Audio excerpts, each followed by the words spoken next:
everyone. Uh, I'm Phil Atwan with Asset Exchange Company, and lucky for me today, I have my teammate with us, and that's Adam Nishikawa. Adam is a very seasoned exchange, uh, I don't know, advisor, salesperson. He works with a lot of investors, a lot of real estate people. In fact, he was addressing what was it like 1,000 or 1,200 CPAs. Yep. Um, so he gets in front of a lot of people, and we're really happy to have him on here. He's part of our team, and we're going to be co-teaching this class today. This class today is going to be. I'm very excited about this class because it's something that you don't always get. It is how to market to people who own investment real estate. What do we need today? We need more listings. We need more listings and then those people becoming buyers because that generates a couple of transactions. And then what Adam and I have done is we've spent a lot of time thinking this whole thing out, doing research, finding out what is driving the market as far as investors are concerned. Because in California right now, did you know there are more renters than there are owners, and they're going to have to rent from somebody, and it would be these investors.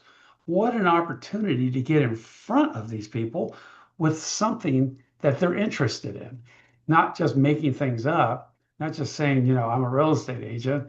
Do you have any questions? I can sell your property. That isn't what they're looking for. They're looking for ways to make more money and to survive in a constant changing market. And that's what today's all about. The 10 different ways to create new listings utilizing the 1031 tax deferred exchange. And they're more likely to want to listen to that. And on top of all that, guess what?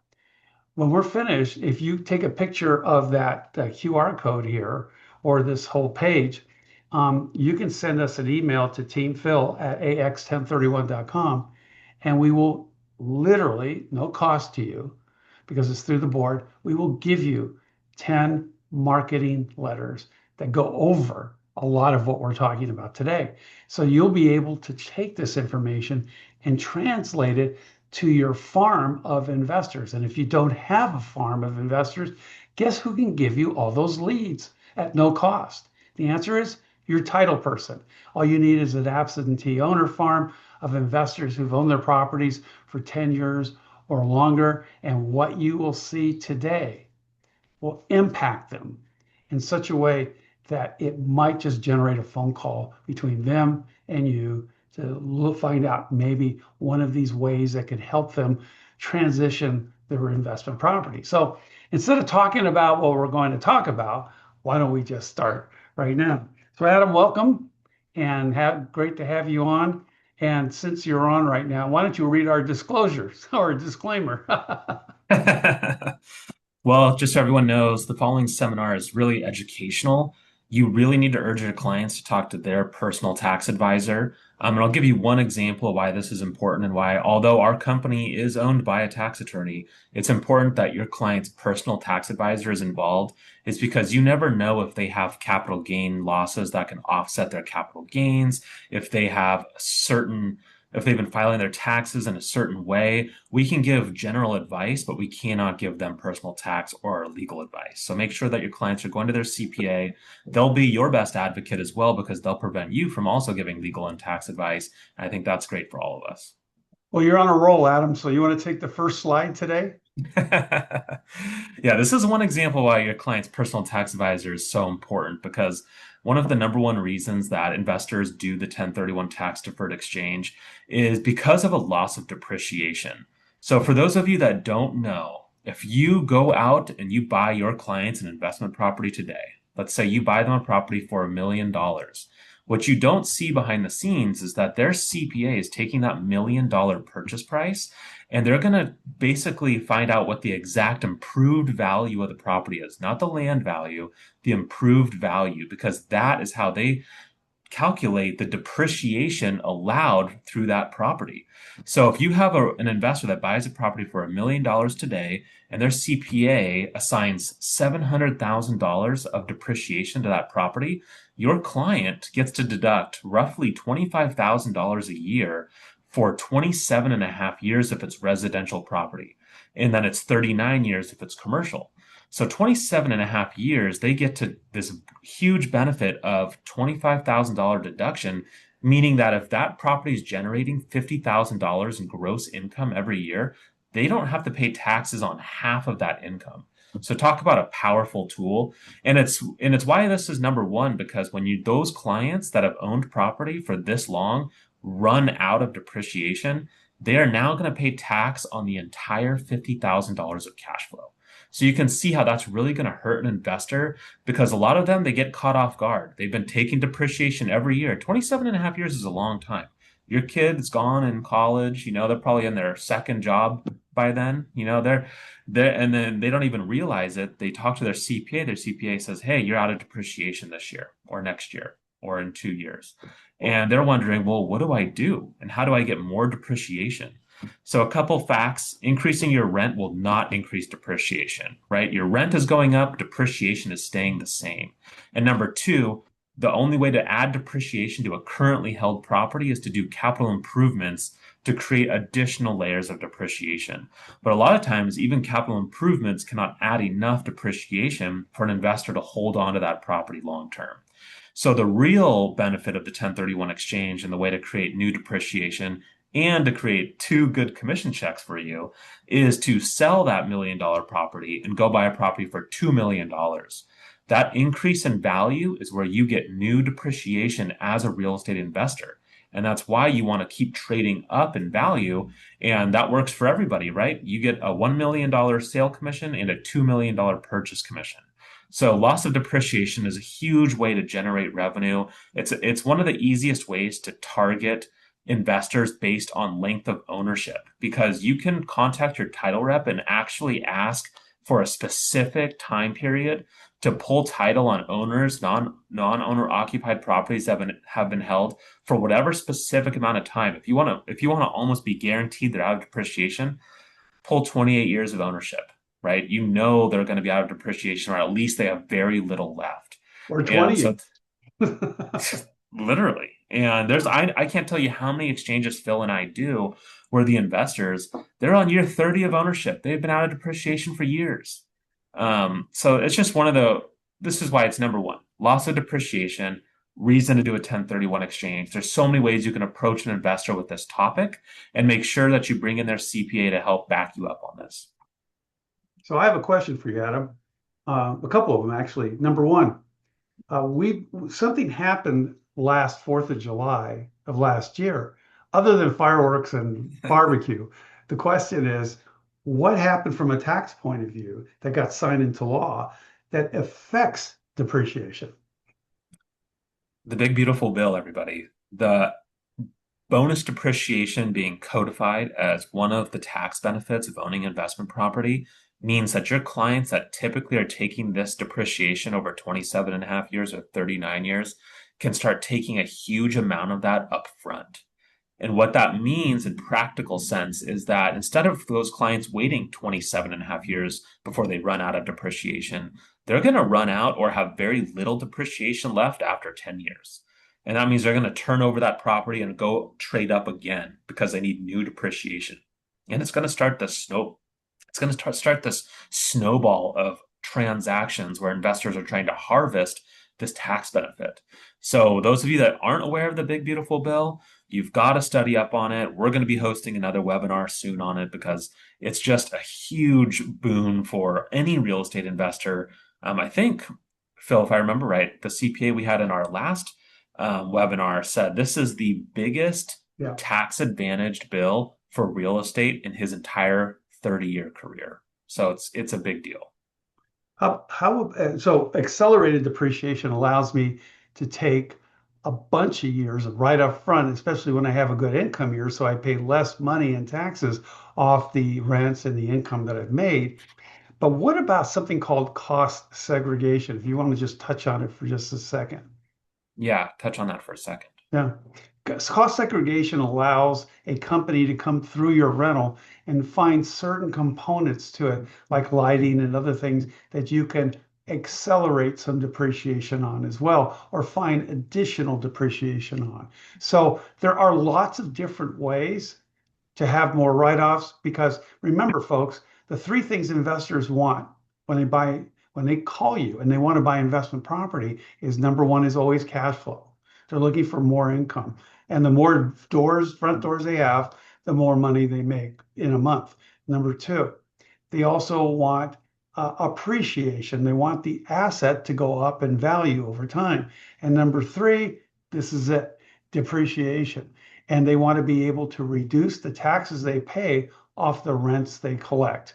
And that's why this whole topic of the loss of depreciation is a big deal.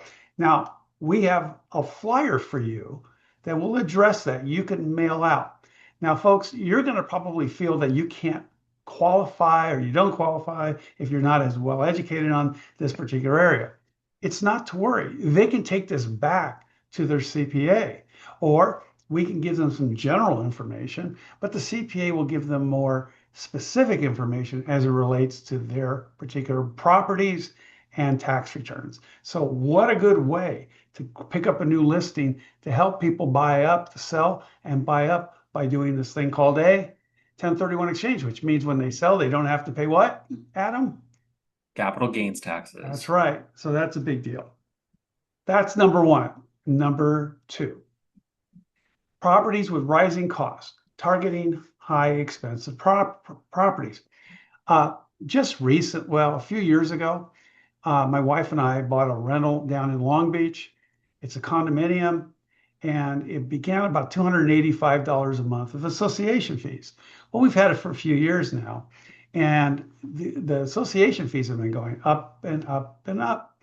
Well, I just got another email a couple of weeks ago announcing that it's going to go up again. And now it's going up to $510 a month. Well, my rent proportionally hasn't been going up that fast. So guess what's happening? I, as an investor, my wife and I are losing money because the HOA is killing us. And I don't know if you've know this, but Adam and I get phone calls from investors who want to get out of HOA properties, especially condominiums, because their profitability is shrinking because of the rise of HOA fees.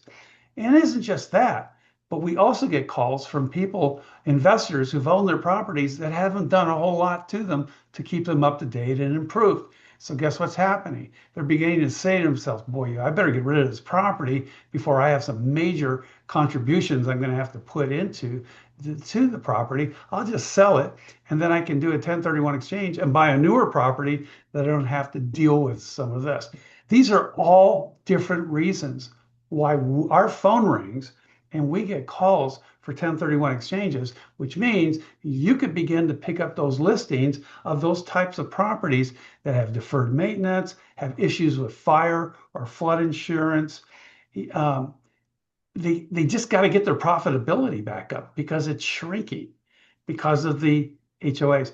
In fact, I remember, I was on the board of directors for the Escrow Association, and I got to tell you, we've had the fire marshals in, and they talk about redistricting and redrawing the fire zone maps. And instead of bringing them in, they're actually expanding them. So guess what that does? It causes the insurance company to either cancel your insurance and it drives you to a different type of insurance like California Fair Plan, or it forces you to sell the property, and get the heck out of there because, you know, it, the cost of owning the property is getting too high.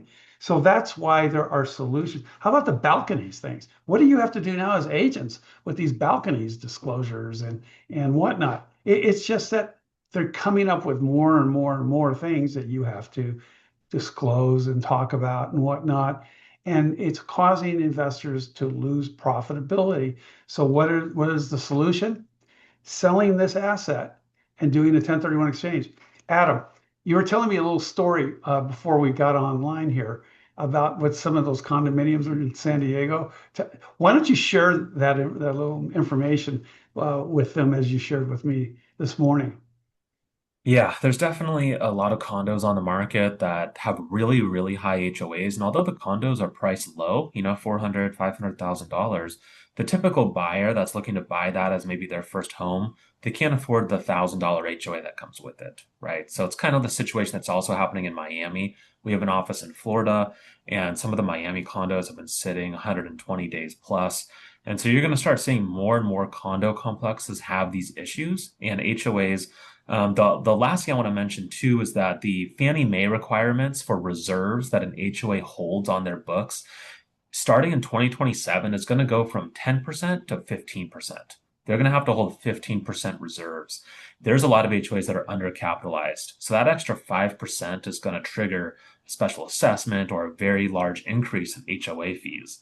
And so getting ahead of that with clients, when you cold call an investor that's in a non-owner occupied in a condo complex, mention that to them. Be like, hey, did you know, that these different laws are coming down the line? Have you seen your HOA been going up? Is your cash flow going down? These are all pain points that a lot of investors, one, they have been experiencing for the last 3 years. And two, a lot of them don't even know the 1031 exchange exists. So you get to share the good news with them. There's a way to exit this property without paying what, Phil? It's amazing. Folks, when you go from 10% to 15% reserves, that's a 50% increase. 50%. You know what that means in English? They're going to have to get more money. And guess where they're going to get it from? They're going to have to do special assessments to the owners. So guess what? Do a 1031 exchange, get out of Dodge, get out of that property and go into something that's going to be better. And what a message. You're doing a service to your clients just talking about this. You know why? Because nobody else is. Just by virtue of the fact that you're mailing out these flyers and bringing this kind of information up, it will help you not only create new listings, but you're the heralder of new information that nobody's giving. This is a really, really big deal. Number three, here's a situation, Adam. I want to do a 1031 exchange, but I'm really afraid because of the 45-day identification period, I won't find what I need. I can try to extend my sale escrow, and that would be helpful because of 45 days with an extension of the sale period doesn't begin until I close. But is there another way that I can guarantee that I can wait to get the right property and then jump on it and not have to worry about selling? How can we do that?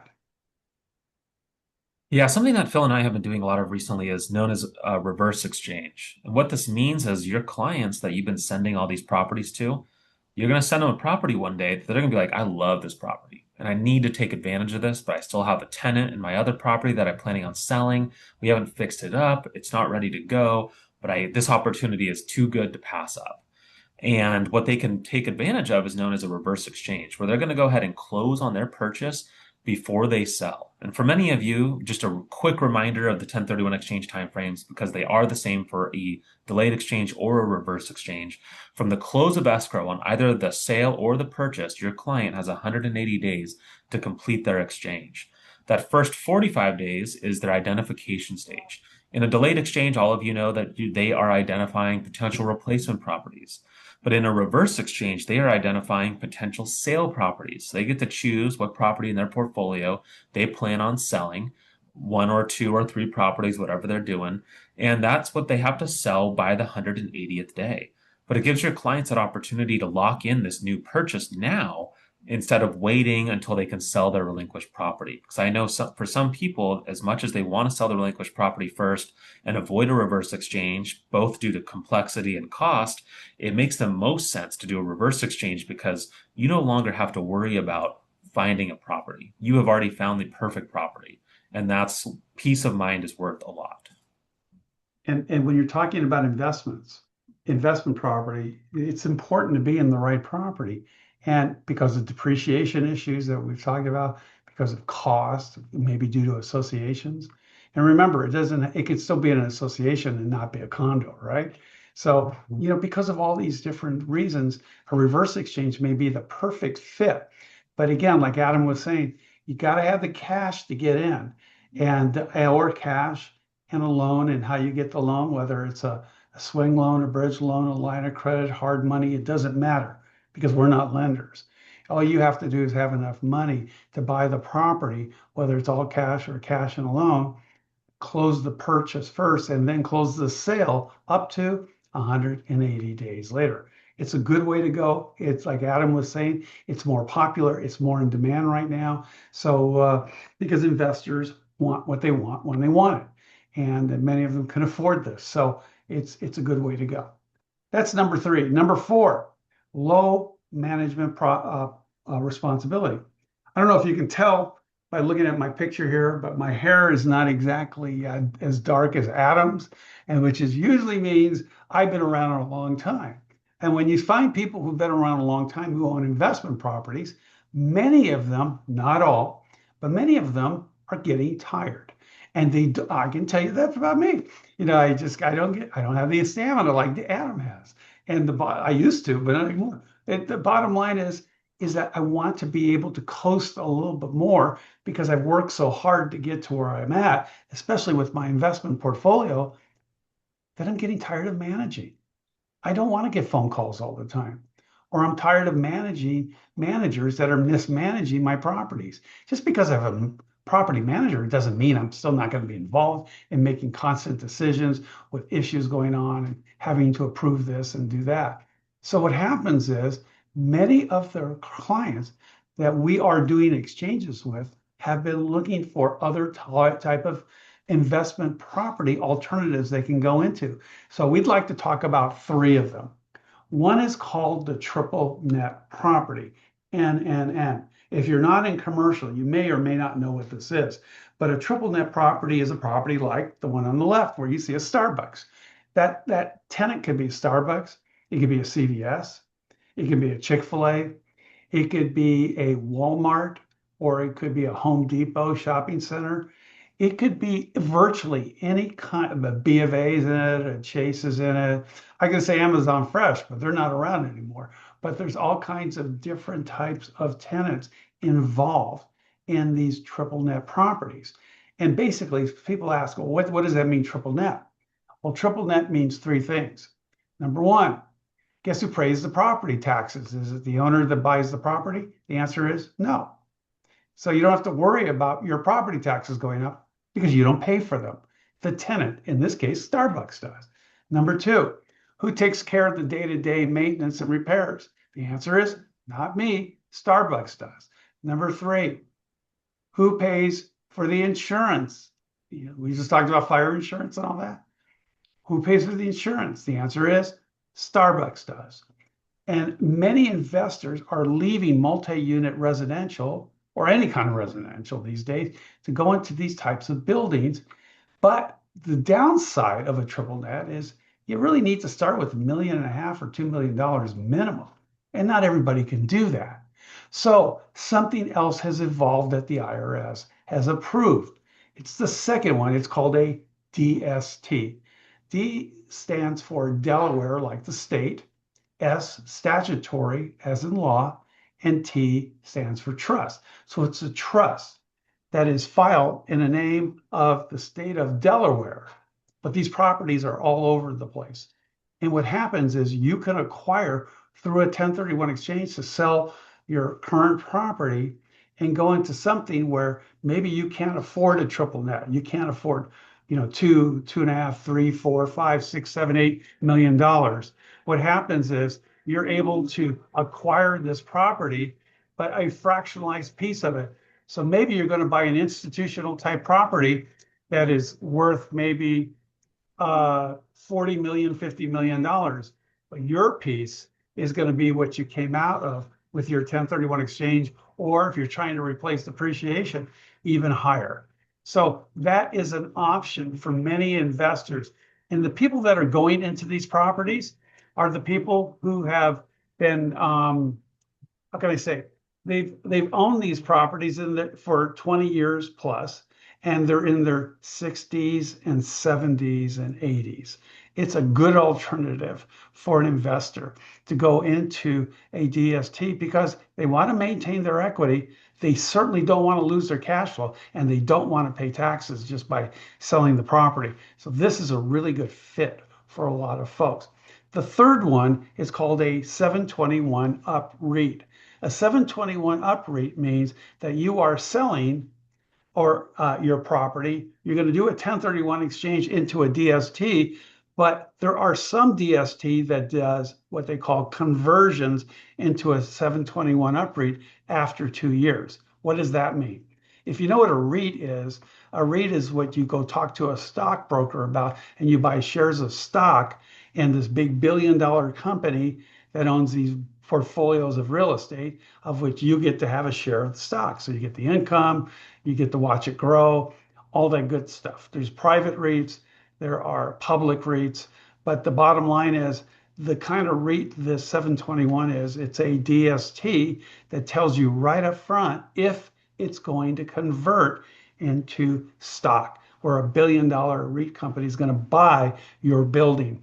And if you own a 2% interest in it, then they're going to buy your 2% interest by giving you stock, not they're not giving you cash, but they're giving you stock. So what you can do with your stock is just simply hang on to it and sell little parts of it later on down the line, of which you will pay taxes on because it is stock. It's not exchangeable anymore because you exchanged your ownership for stock. But what happens is that now you can take this to your funeral, you know what I'm saying? And ultimately, when you do pass, if your portfolio is registered under your trust, then your heirs will get something called a stepped up basis, which means when you die, they take your stock, you can divide it amongst your kids, your grandkids, however you want to do it, and they don't have to pay taxes on it. So this is a really good way for investors who don't want to be managers anymore or are tired of being married to the tenants to go into something that is larger, it's institutional, it's usually a lot newer, and these are all over the place. Anything you'd like to add to this, Adam, in terms of low management responsibility? Yeah, when you're listening to your clients talk about kind of what their future is in retirement and legacy planning, I think the two big differences between the DST and the 721 UPREIT, one is liquid and one is not. So the DST is typically a buy and hold period of anywhere between 5 and 10 years. So when you buy into a DST, you can't touch that money for 5 to 10 years. Once they find a new buyer for the property, they're going to give you a nice 90 to 120 days heads up, and then you'll have the option to exchange back out into a single family home or a condo or whatever you want to buy at that time. But a 721 UPREIT is great for a client that wants a future liquidity. So if they tell you, well, I may want to buy a boat in 5 years. Well, in 5 years, they can send in a redemption slip for some of that stock and say, I want $100,000, and they're going to give them, $100,000 that they'll have to pay taxes on, but it's liquid, right? They can sell some of the shares at any point that they want. And so that's the big difference between these two programs. Both of them are for investors that are in the later stage of their career, and they're just both an excellent option and options that Phil and I, have seen take off in popularity. It's not something that's been around forever. It's very gaining in popularity because it's a way to exit the stress of owning property. That's right. And you can't do this with real property unless you refinance it, but then you got to pay the refi back every month, right? So it's a good strategy, especially for people who have hair color like mine.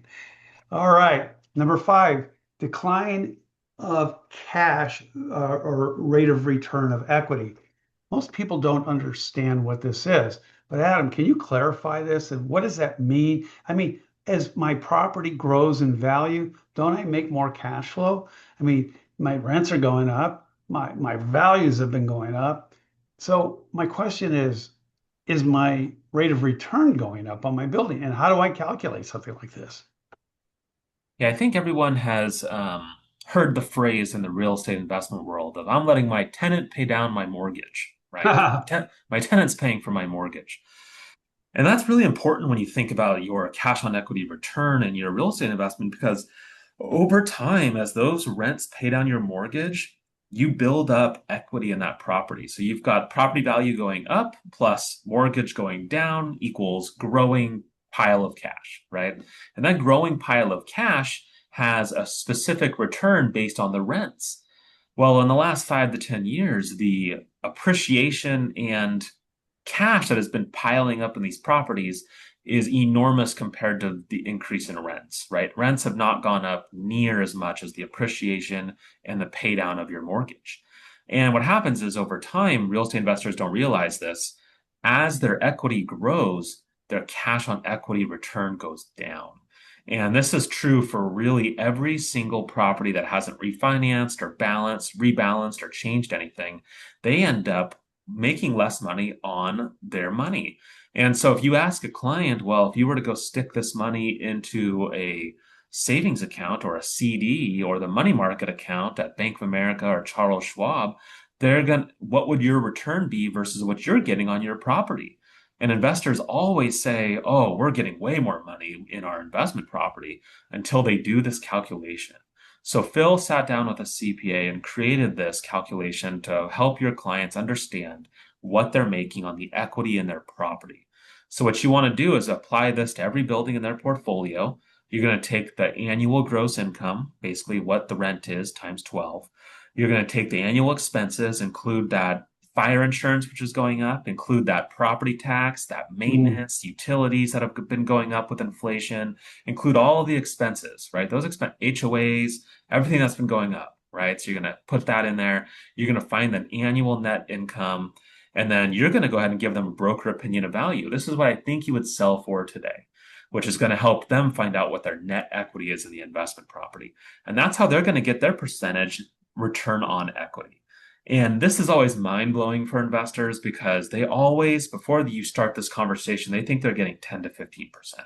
And then they do this calculation with inflation, with all those expenses, with all the cash that's been building in the property.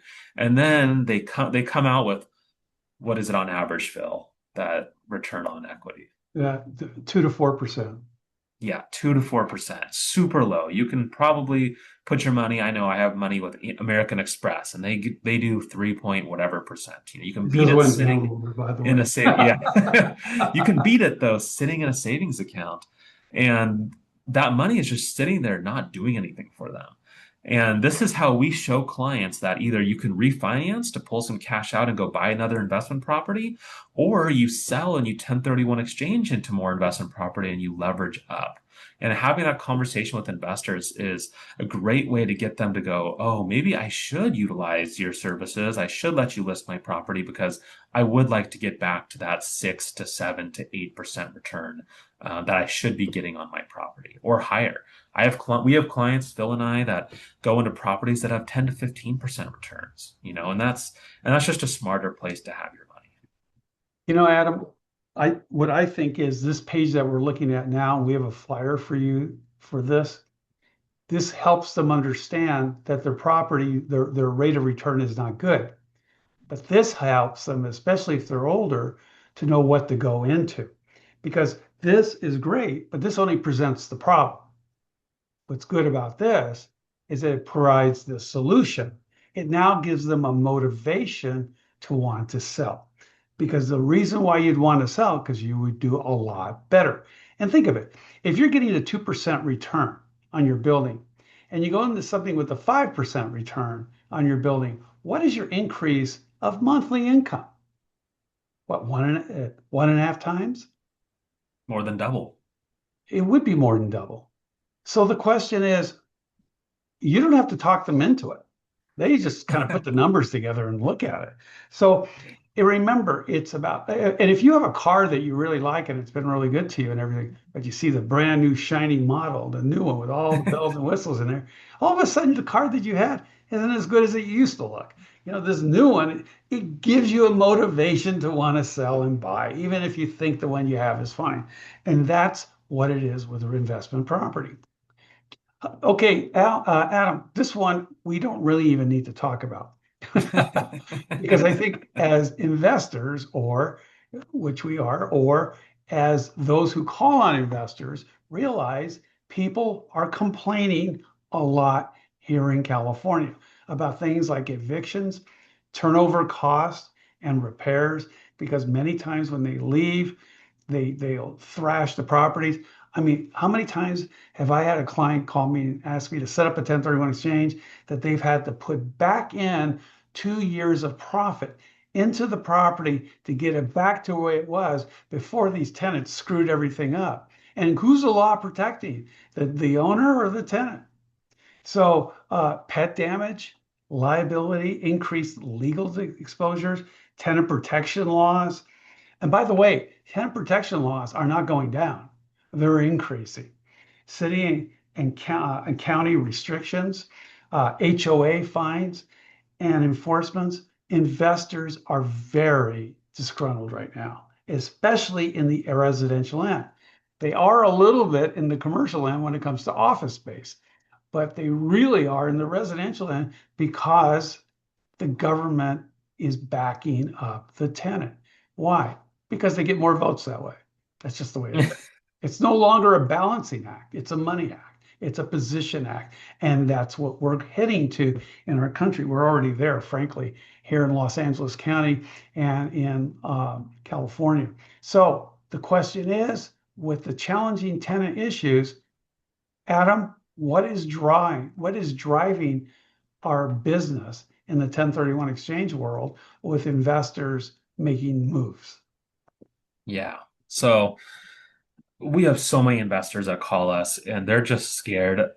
Just to give you an example for Los Angeles, right? They're scared of owning property in Los Angeles. They're scared of the way that investors are treated there and the imbalance of laws protecting both parties, right? And so we have an increasing amount of investors that call us like, hey, we want to know what we can do to move our property out of LA and into another state, right? And they may love LA, live in LA, but they no longer want their investments in LA. And so Phil and I regularly help clients liquidate portfolios and exchange out of state. And those states, there's no particular reason. Some of these states they pick because they are very tenant friendly. Like if you go to Oklahoma, for example, we had an investor that had a squatter go into their property. They kicked him out in 2 hours, right? You have a squatter go into your property in LA, you got 6 months before you're getting them out of Or your longer, or a or lot. longer. And so there's just, things like that where it's just peace of mind is worth so much. And not to mention investors get into the later stage of their career and they no longer are looking for that high appreciation that you get in California. And they just want more cash flow, right? They just want that monthly income that they can live on, see their grandkids, travel, do what they need to do. And these other states are looking really, really good. So they're following MSAs that are growing population, where job creation is booming, and they're finding really good investment markets out of state. And it's not something to be afraid of for your clients. I mean, you may not get a purchase commission directly, but I bet you can get a referral fee and help them find a good agent out of state to represent them on the purchase side of the 1031 exchange. Connect them with us so that we can help facilitate a smooth exchange transaction. And this is just something we're seeing more and more of. And Phil, what do you think is a good percentage of our business that goes out of state right now? It's about 30 to 35%, which is incredible. There's a fleeing of investors, and the ones that haven't left are talking about it and are frustrated, and nobody's marketing to those people. So guess what we've done? We've created marketing letters for two types of people. Number one, for the investor who's frustrated, who's sick and tired of the government being against them. There's no balance. You got to have balance, right? And number two, the other thing is for those who have already left, some of them still have properties here and they're very concerned about it. And what you can do to help them is to keep in touch with these people, because the title company will give you these farm packages where you can get in touch with those folks and then help them sell their properties. They're still here, and bring it closer to where they are, and not have to pay all these California state taxes, this long-term capital gains tax, the healthcare tax, the what else am I missing? The recapture and depreciation tax. All these taxes are deferred by doing the 1031 exchange. So Why is this so important? Because your rate of return is higher in a lot of those states. For example, you say, well, if I buy in Nevada, as an example, my values are here in California, but that Nevada property is a lot less. So I'd have to buy more properties. But did you know that the rate of return in Nevada is higher percentage-wise on a single family than it is here in California? Why? Because they can charge more rent there, even though the values are less. And it's not that the rent is higher there than here. The proportion of rent of what you're paying is higher than it is for each dollar of California property. So you get a higher rate of return. You can have more doors, or you can go into a DST or one of those type of triple net and go into these other states where you just make more money. And that's what it's all about. Because as you get older and your hair starts looking like mine, guess what? Appreciation doesn't matter as much as cash flow does. Because at that point, you're going to, or you already have retired. So why not work with buildings that are going to give you more money? And if you can get double the income, if you're getting $8,000 of rent on a building when you can get 15 to 16 to $17,000 of rent on a building just by moving it, it doesn't take a brain surgeon to figure that one out. And so it's just an opportunity for these people to be less emotionally attached to their building and more emotionally attached to their money and their income. And remember, when they die, it goes to all their heirs. Nothing changes, whether it's a DST or an individually owned property or a triple net. The bottom line is they still get their wishes and it goes right into their trust. Yeah. So, And anything you want another to say? thing Another thing for the out-of-state investing too is we have a lot of clients that when they only own one investment property and they lose their tenant, they lose 100% of their income. And we have so many investors, we call them accidental landlords. They basically, it was their first home that they moved out of when they bought their new home and they turned it into a rental property. And they've never sold it before, right? So when they lose their income, they're still paying that mortgage. They're still responsible for everything with that property. And a lot of them don't realize they can 1031 exchange and diversify. You can sell one and buy two, buy three properties and really diversify. And if you have two or three kids, you can even buy separate properties to leave to them in your trust to make sure that each kid gets a separate property. They're not fighting over what to do with it once you pass. So there's just so many ways to utilize the 1031 exchange. And that's why out-of-state investing has become so popular. Absolutely. These are, I mean, I don't know where you are because we've got three more to go over, but just think about these things. These are motivating for people to do a 1031 exchange, which requires on your end to list it and then possibly to even help them buy the replacement property. What an opportunity to gain more business when business is not quite the way it was 5 years ago, right? When it was a lot, when it was coming to you instead of you going to it. Things have changed and we have to adapt to the markets. And this is what's happening right now. So, number 8, breakups. There are all kinds of breakups. There are business partnership breakups. Unfortunately, there are marital breakups. And these are things that will influence at times people to sell real estate. Now, both are different. Let's take, for example, if Adam and I buy a piece of property together, will we have a partnership? The answer is no, because we own title as tenants in common. He and his wife, maybe, and then my wife and myself, maybe our part will be in our trust. Maybe it'll be in his trust or just ownership as individuals, or he'll have an LLC and we won't. We'll just have a trust, but we will hold title as tenants in common. That is not a partnership. That is individual ownership, which that means in English is one can sell to the other party and then do their own 1031 exchange or sell outright. One can do the exchange. One doesn't have to if they don't want to. But that will create new businesses. What happens though if you find a real partnership that owns a property under an S Corp, a C Corp, or an LLC? Well, now you have real partnerships because they don't own the building, the partnership does.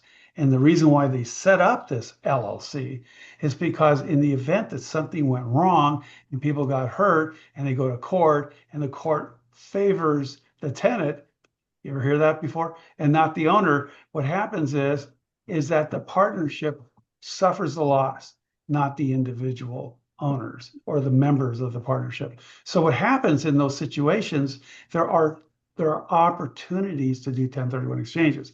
In marriage, it's a little different. When you're married to each other, what happens is you are continued to be married. You continue to be married to that partner until the divorce is final. So even if you've split up, and even though there's a lot of discord in the family, the bottom line is, guess what? You can't exchange individually, even though you filed for divorce. Maybe you're in the middle of a divorce, but the divorce isn't finished, which means everything the two of you own is considered as, especially here in California, community property. So the whole point is there are opportunities in divorce, marriage breakdowns, and even business partnership breakdowns.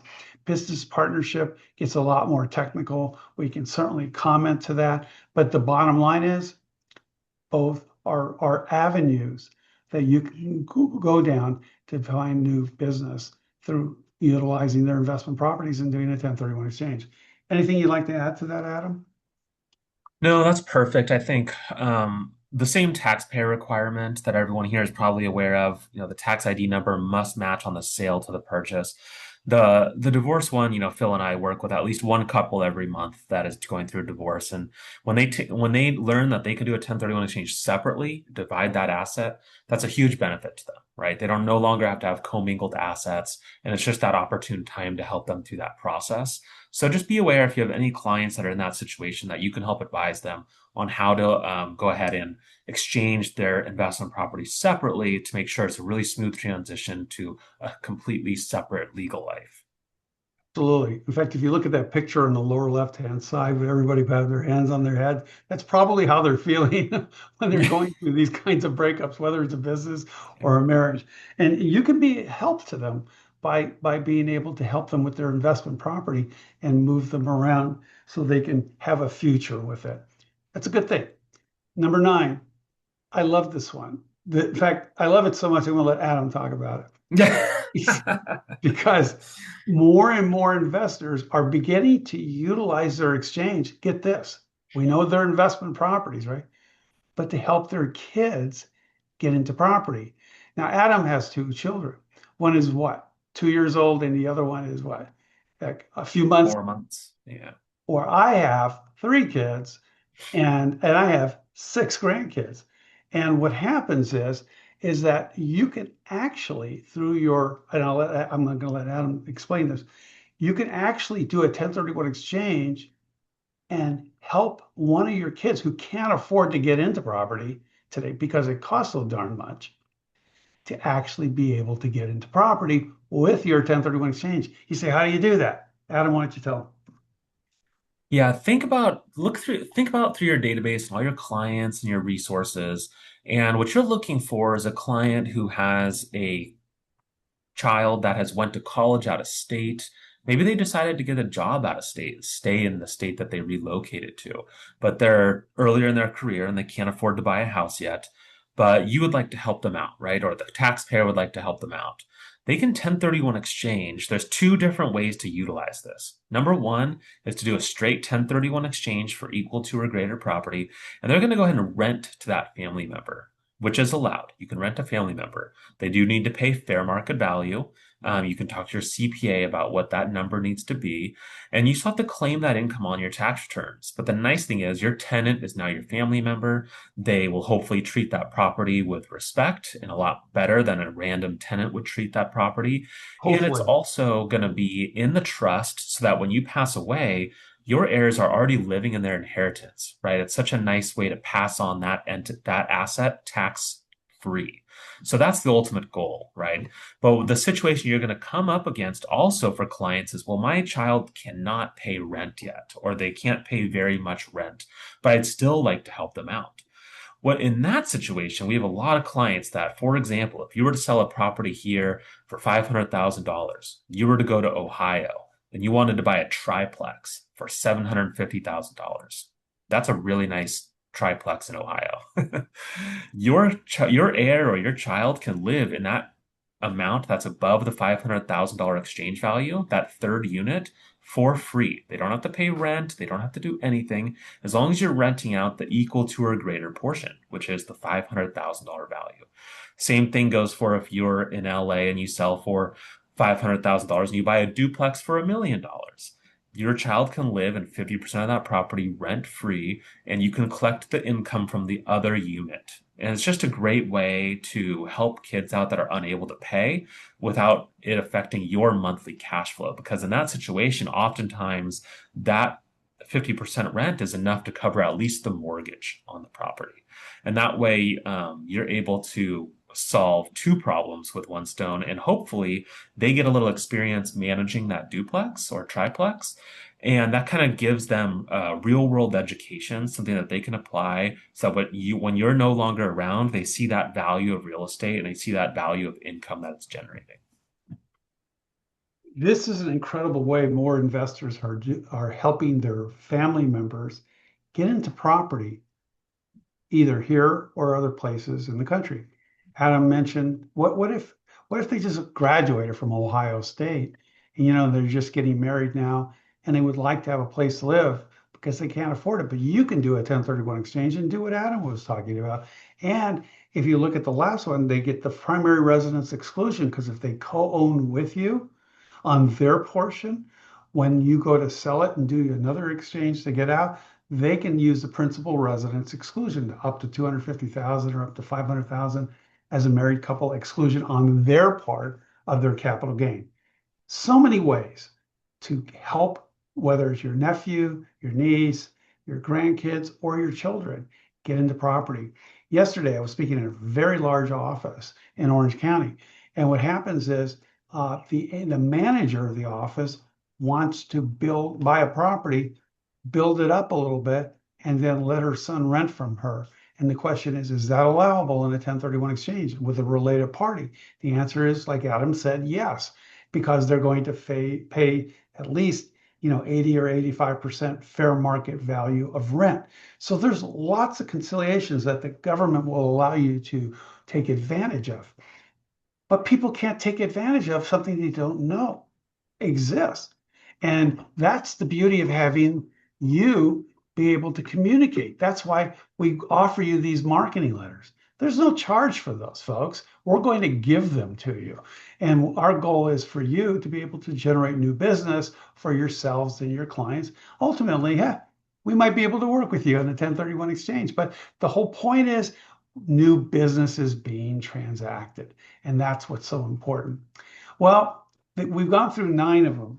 And now, Adam, we're coming to the end. Item number 10. I remember when my kids were young, probably just a little bit older than what yours are right now. We took them to go see that new Disney movie that came out, The Lion King. Remember that one? And it talks about the circle of life, and if you think about it, there's a little bit of truth in that as a result of an investor in their earlier years versus their latter years. And my question is, what happens and what's the difference in this circle of investing, your investment life? Are there going to be changes? And the answer is, you betcha. Adam, why don't you take the first one because you're the younger one, and I'll take the last one because I'm the older guy. Yes, when you are young and you still have all these dreams and aspirations of what you want out of life, you're in the accumulation stage of your investing career, right? Make sure you're setting aside money for the 401k. Make sure you're trading up your assets and you're multiplying your investments and you're 1031 exchanging more often than someone that's kind of in the other stage of their life. And portfolio diversification is a huge part of the 1031 exchange. I already touched on the client that has one property, right? They're looking to maybe have 2 or 3 or multiple, maybe across multiple states. One of the benefits of the 1031 exchange is that, especially with our company, Our fee, our flat fee of $1,250 includes one sale and up to three purchases. Most companies charge for each replacement property. And we do this because we want our investors to be able to diversify and buy multiple replacement properties. This is huge because if they say, I love that Atlanta's tech area is booming, I'm going to buy one property in Atlanta. I love that North Carolina has really good friendly laws for my investment property. I'm going to buy one property in North Carolina. And then number three, they say, well, I want something on the West Coast. I'm going to go up near Idaho and I'm going to buy something in the more western part of the United States. And they decide they're truly diversified across three different states, all because they sold one investment property. They have three tenants, three different markets, and they get to really benefit from appreciation all over the country. That's a powerful reason as when you're an accumulator and in the accumulating stage of your career, you're just looking to how can I get a leg up, right? It's so hard. Inflation's really hard. All these expenses have gone up. I just replaced my garage door the other day, the motor in the garage. It's $800 to have somebody come out and do that. It used to be like $200 or $300 to get a new garage door engine put in. So it's just one of those things where like these expenses have gone up, but there is still a chance for your investors to keep growing their portfolio and expanding across the country. The 1031 exchange is domestic for domestic property. So anywhere in the United States, they can diversify. So that's the first part of phase one of life, as you say, Phil. Walk us through phase two. Well, the old guy is going to speak now. So they say old people have wisdom, especially who have white hair. So listen up. When you get older, you get more tired. You want to simplify your life. You realize, you're coming towards that last quarter of life.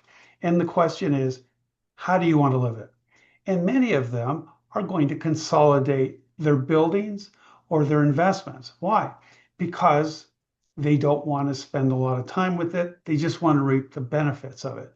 And those benefits are usually called cash flow.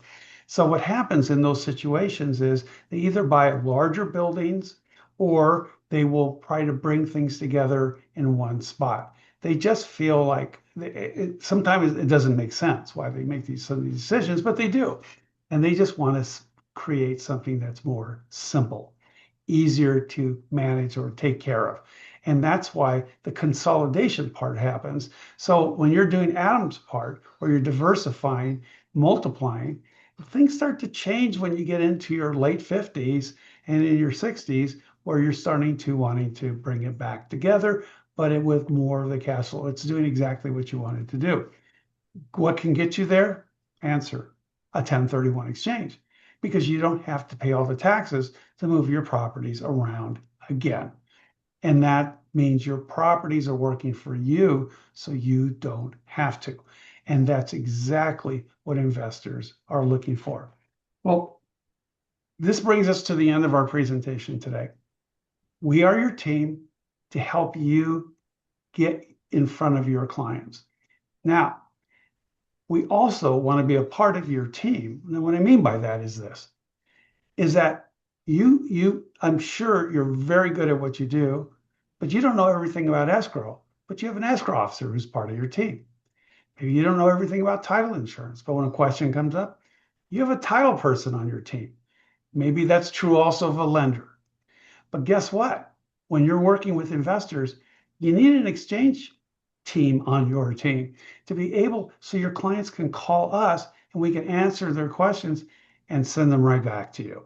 We're just an extension of you. And that's why we gave this presentation today. That's why we are giving you and offering these market pieces to you.